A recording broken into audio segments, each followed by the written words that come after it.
Seth Lawrence. The WHOW Morning Show is streaming live to Facebook and YouTube. It's brought to you by Peterson Insurance, your Pekin Insurance agent in Clinton. My guest on the phone today is State Senator Chapin Rose. Chapin, how are you, sir? You doing okay? Hey, guys. Yeah, good talking to you, Seth. I hope you guys are enjoying the summer.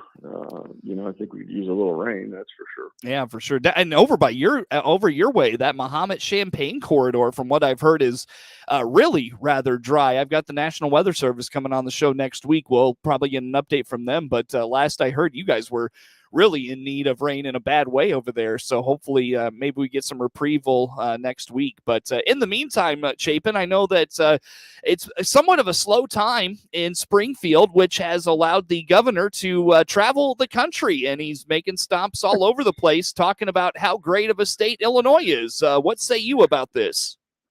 Yeah, I guys running for president, it's the worst kept secret.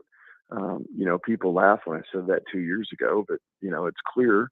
He's making stops in all the presidential states that you do if you're running for president. He was in Florida last week, and at a Democrat Party, shindig, and I guess my thought is, he ought to be back here in Illinois. He ought to worry about where he is today. He ought to be worried about what's going on with the people of Illinois. And I'll tell you, I don't know if you saw this or not, but the Commission on Government Forecasting just came out, and the state's going to have about a $1.9 billion unexpected increase in revenues, largely driven by this inflation insanity that's out there right now. Frankly, I think, because of that, we ought to give the people of Illinois some of their money back. I think we ought to go give, absolutely permanent gas tax relief. Permanent, not temporary. Well, actually, they didn't even give temporary. All Governor Pritzker did was keep from raising an extra $0.015 per gallon on the systems of Illinois on July 1st, which then will go up on January 1st instead. Wow. Thanks, Governor Pritzker. While you're out in Florida, the rest of us are pretty well sick and tired of this. I mean, we need permanent tax relief on a lot of fronts. And, one of the things that the Democrats did in their so-called tax relief package is give everybody 6 months of temporary tax relief right before the election. And then come January 1st, it all goes back up again. And again, in the case of gas taxes, they didn't give you anything. There wasn't one penny put back in anybody's pocket in gas tax relief by the Democrats that run Springfield. Mm-hmm. So rather than run around the country running for president, why don't we get back to Springfield and bring the people of Illinois permanent gas tax relief, permanent sales tax relief on food and medicine, and it's insane. And I just want to say this, and then we can talk about maybe something else or whatever other questions you have. But I just want to say this, $1.9 billion, that's just sort of revenue that no one expected. And where did it come from? It comes from the people of Illinois. So give it back. Mm-hmm. Okay. There's no reason for us to hold that. When gasoline was $2.74 a gallon, $2.64 a gallon, 18 months ago, and then today it's, we've got as much as $5 a gallon. That's receded a little bit, but not much. That is all excess funds that came to the state treasury by basically, gouging the people of Illinois. It wasn't expected. It wasn't something that, the state of Illinois was expecting to come in. It's not something that was budgeted for. So give it back. People have had enough. When you're talking about some of the things that families are cutting back on, it's past the point of reason with this inflationary insanity. And look, I don't know how you just flip the light switch from low inflation to, off the charts inflation, from, stable gas prices to off the charts gas prices, food costs, all of it. And literally, Seth, it all seemed to occur right around the time Joe Biden became president, and of course, Governor Pritzker did his part by signing a minimum wage act that has accelerated prices for consumers across the state of Illinois with no region. He didn't take anything into any regional variations into account, and he took basically rural Illinois up to the same wage rates as the city of Chicago. And on one hand, people are like, oh, this is great, I got a paycheck increase. Yeah, but then everybody at McDonald's just got more expensive too. Everything at the grocery store just got expensive too. And that was before the gas piece hit. And of course, gas prices are built into everything you buy at the grocery store because someone's got to truck it to the grocery store. Right. Gas prices are built into everything you buy, period. So, and that we haven't even got to energy. I mean, the man's destroyed what was a stable energy environment in the state. Now you got the grid operator talking about threatening closures, and you've got people's energy bills. I had a person from Clinton call me just end of last week that their bills have gone through the roof. They're a small business owner, and you know what? That comes through in either less employees having a job or higher prices for customers, or both, or less offerings. It's like, these guys just need to stop. They just need to stop and let everybody else catch up. Mm-hmm. Again, our guest on the phone today, State Senator Chapin Rose, joining us here for the morning. And so, Chapin, with all that said, we come up on a pretty important election cycle for Republicans, not just in Illinois, but across the country. So what would Republicans do if they were able to, change these situations? I think you've hit on a couple of things already, but yeah, how about that? I'll give you several. Okay, again, let's not talk about namby-pamby tax relief. Let's make it permanent. Let's make it real. Let's put people money back in people's pockets. The Democrats are making policy choices to spend your money elsewhere. Republicans will give you your money back. Okay, that's the first thing. Second thing is, again, let's go back to energy. Okay, the energy bill they passed that's closing peaker plants, that's closing coal, is just raising the prices of everyone's bills.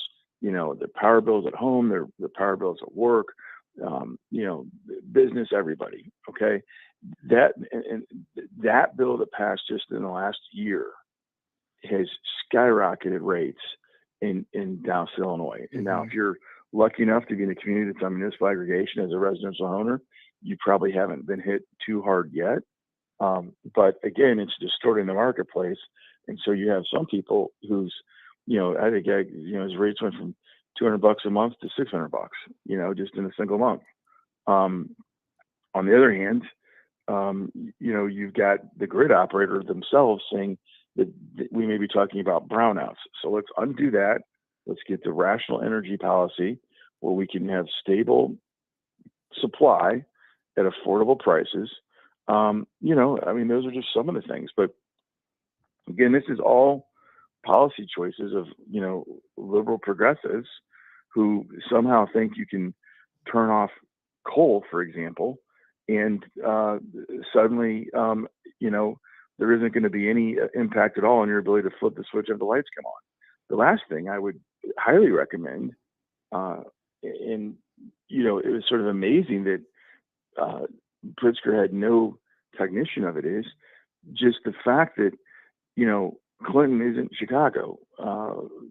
Shelbyville isn't Chicago.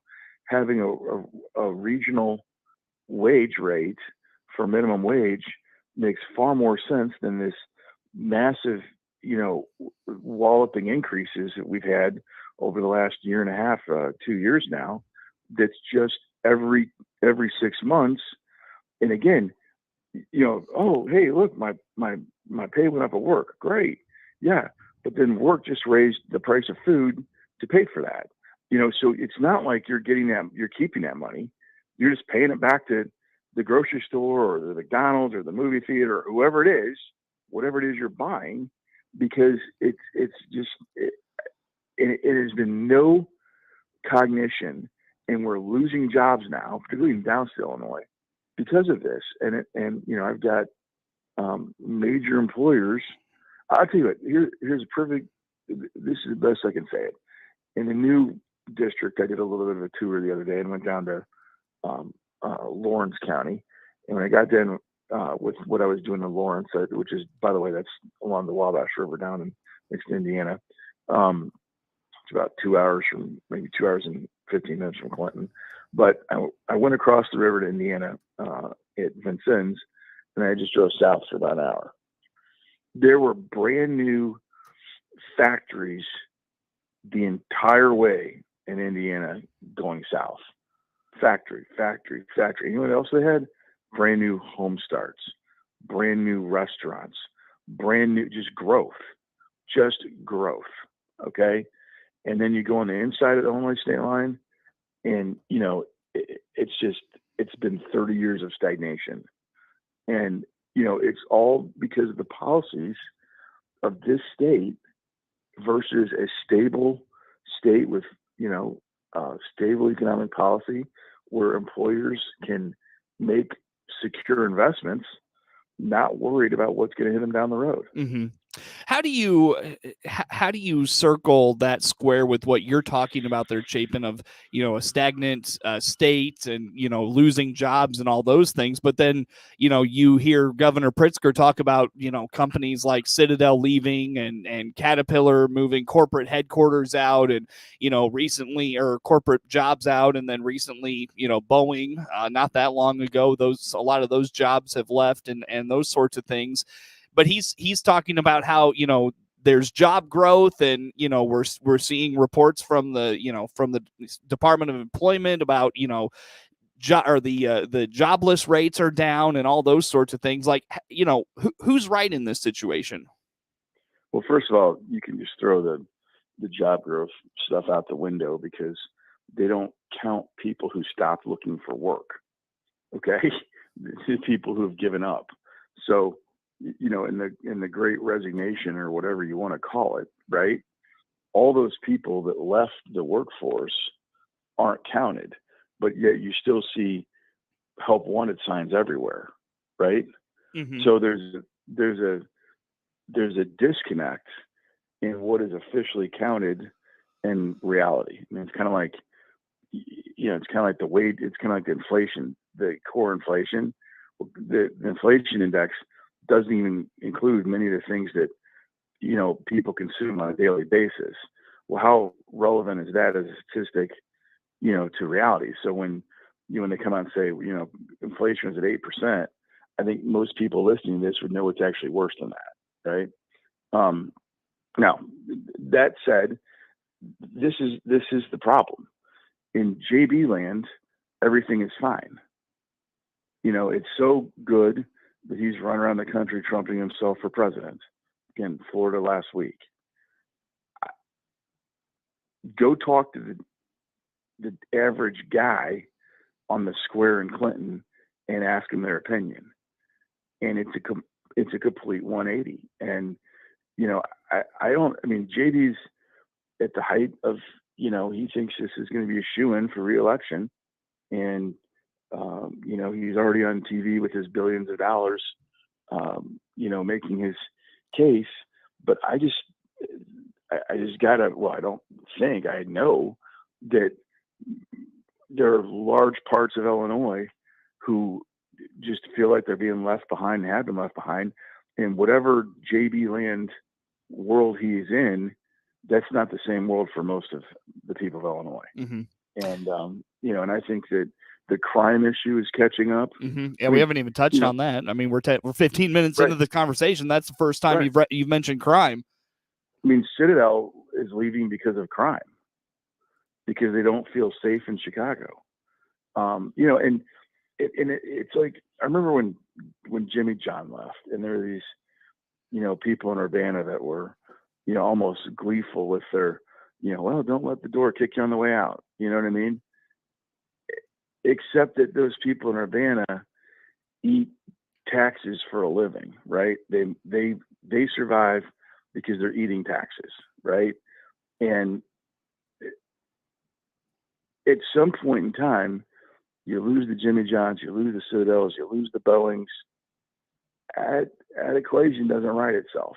And, it's just, it's kind of crazy. I mean, you got these 10 or 15 blue states in America that are all in some level of fiscal decline because of decades of mismanagement under, blue state governors. And then you've got red states that are growing and people are moving to because that's where the jobs are. And it's just, do you want stable energy policy, or do you want, just like this insanity that we just did in this energy bill this past year, to basically say, oh, we can shut off all the coal plants and there's not going to be a problem with energy. Really? I mean, you can pretend that windmills and solar are going to fill that gap, but they're really not. Mm-hmm. Yeah. They're not in the short term. Sure. And I just wish that people would, sometimes it's JV land, man. You're living in a billionaire world where you never had to earn anything. You never had to work for a living. Everything's fine. Mm-hmm. It's like, remember what was his answer to gas prices are too high? Do you remember what his answer was?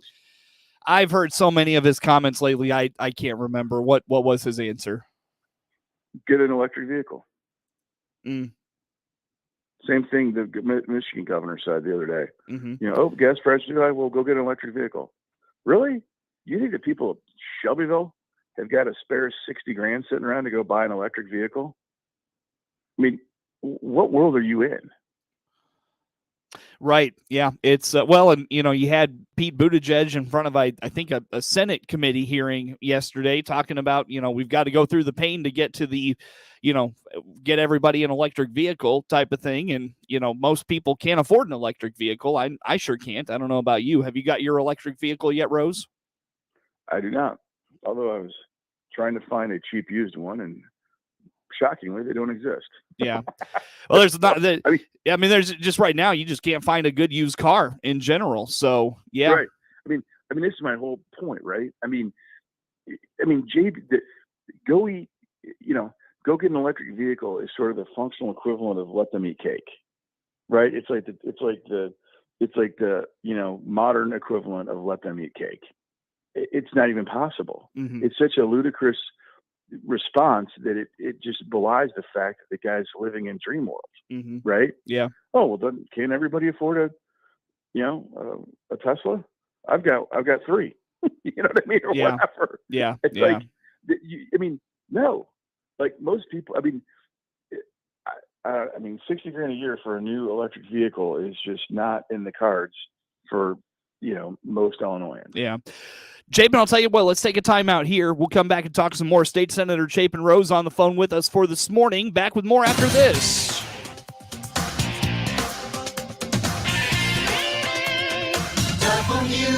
WHOW. Let's check the opening numbers now at the Chicago Board of Trade on this Thursday. I'm Jim Taylor for the RFD Radio Network. Corn and beans opening double-digit lower. Wheat starting the day lower. September corn, $5.78 down 14 1/4. December new crop down 15 3/4. $5.74 1/4. March corn underway, $5.80 3/4, down 15 1/2. August beans starting the day, $14.32 3/4, down 16 1/4. September beans down 20, $13.30 1/2. November new crop 13.12 1/2, down 19 3/4. September wheat 8.14 3/4, down 4 3/4. December wheat down 4 1/4, 8.31. March wheat 8.44 3/4, down 4. August bean meal, $4.36 even, down 50 cents. August bean oil, $58.86, down $1.17. Look at the opening numbers at the Chicago Board of Trade for this Thursday morning. Jim Taylor, RFD Radio Network. Having a hard time finding the correct new car, truck, SUV, or crossover to fit your needs? This is Scott Baum from Bob Chevrolet Buick here in Clinton. Some lots look low on inventory, so go to our website, look at our pre-order and reserve tab. You'll see inventory in transit, which are built and on their way to Clinton, and in production, new Chevys and Buicks, which are being built and will arrive soon. Or you can always call our sales team. They can help you find the correct one just for you. BombChevyBuick.com, right from the start.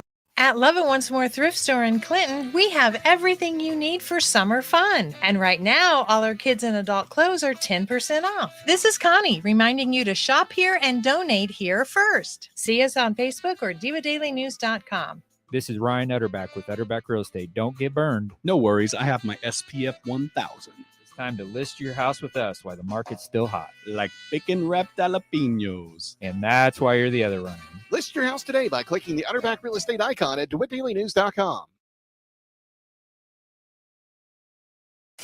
Your friend in Central Illinois, WHOW. Once again, a good morning. Thanks for being with us. I'm your host today, Seth Lawrence. The WHOW Morning Show streams to Facebook and YouTube. It's brought to you by Peterson Insurance, your Pekin Insurance agent in Clinton. State Senator Chapin Rose on the phone with us here for this morning. And Chapin, we were talking a little bit about crime in the break there. And, I mentioned we got about 15 minutes into our conversation this morning, and that was the first time that crime had come up. But, I mean, crime is up everywhere. It may not be, major shootings on the streets like you're seeing in Chicagoland and a few other, pockets of Illinois. But, there's, people's cars are getting broken into and, things like that, stuff taken out of their front yards or whatever. That's it's petty crime, but it's still crime, and people don't like their stuff being taken. Hard to believe. I can't believe that's people don't like their stuff being taken. But what do you say about that?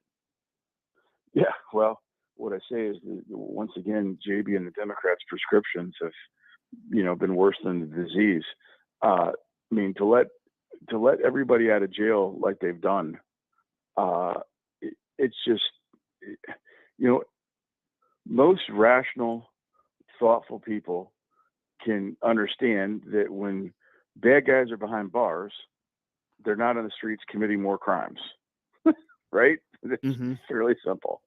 Yet we've gone through this collective lunacy in this country and among progressive leftists, of which the modern Democratic Party is that they have said, hey, let's do this great experiment, let everybody out and assume it's going to be fine. and those of us who voted no in the first place knew the answer before. Yeah. But that didn't stop JB from signing that bill to let everybody out of jail. Yeah. Real quick, Chapin, one thing I'm kind of curious about that, it's from their perspective, it's all about equity and equality and reducing, people that are wrongly accused in the system and those sorts of things, making sure that those things don't happen. Talk a little bit about that from your perspective and the conservative perspective.